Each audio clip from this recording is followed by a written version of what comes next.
जर तुम्ही clone phone घ्यायचा विचार करताय तर थांबा. नमस्कार मित्रांनो, आजकाल मार्केटमध्ये क्लोन फोनची क्रेज चालू आहे. तुम्हाला काय वाटतं, कमी पैशामध्ये क्लोन फोन घेतला पाहिजे का त्या बजेटमध्ये सेकंड हँडचा फोन घेतला पाहिजे? तुम्हाला आज मी दोन्ही गोष्टी एक्सप्लेन करणार आहे. बरेच जण काय करतात, ऑनलाईन व्हिडिओ बघतात, कमी प्राइस मध्ये आयफोन भेटतोय किंवा सॅमसंग भेटतोय म्हणून क्लोन फोन परचेस करतात. त्यापेक्षा त्याच बजेटला अँड्रॉइड फोन किंवा ऍपल फोन कधीही बेस्ट आहे. कारण कारण क्लोन फोनची बॅटरी आणि जो कॅमेरा आहे तो ऍक्च्युअल कॅमेरापेक्षा आणि ऍक्च्युअल बॅटरीपेक्षा कधीच चांगली क्वालिटी देऊ शकत नाही. त्यापेक्षा तुम्ही सेकंड हँड फोन घ्या किंवा नवीन फोन परचेस करा. तुम्हाला चांगली क्वालिटी आणि एकदम बेस्ट कॅमेरा क्वालिटी भेटणार आहे. अजून एक महत्वाची गोष्ट आहे, तुमचा क्लोन फोनमध्ये डेटा कधीच सेफ नसतो, कारण फोनचे सॉफ्टवेअर असतात ते कधीच जेन्युइन नसतात.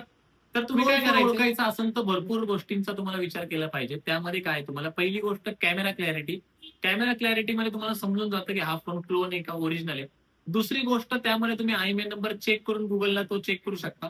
त्यावरून तुम्हाला एक गोष्ट लक्षात येईल की फोन क्लोन आहे का. कंपनीच्या सॉफ्टवेअर वरून तुम्हाला समजू शकतं की फोन क्लोन आहे का ओरिजिनल आहे. तुम्ही सेटिंग मध्ये जाऊन त्याचे सॉफ्टवेअर चेक करा.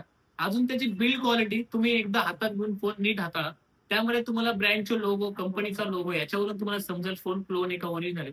आजकाल तुम्हाला माहिती, डेटा म्हणजे सर्वस्व आहे आणि डेटा जर तुम्हाला सेफ ठेवायचा असेल तर तुम्ही ओरिजिनल फोन परचेस करा. तो सेकंड हँड किंवा नवीन जेन्युइन तुमच्या मोबाईलच्या शॉप मधून बिल परचेस करा.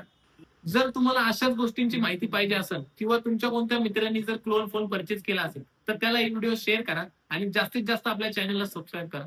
धन्यवाद.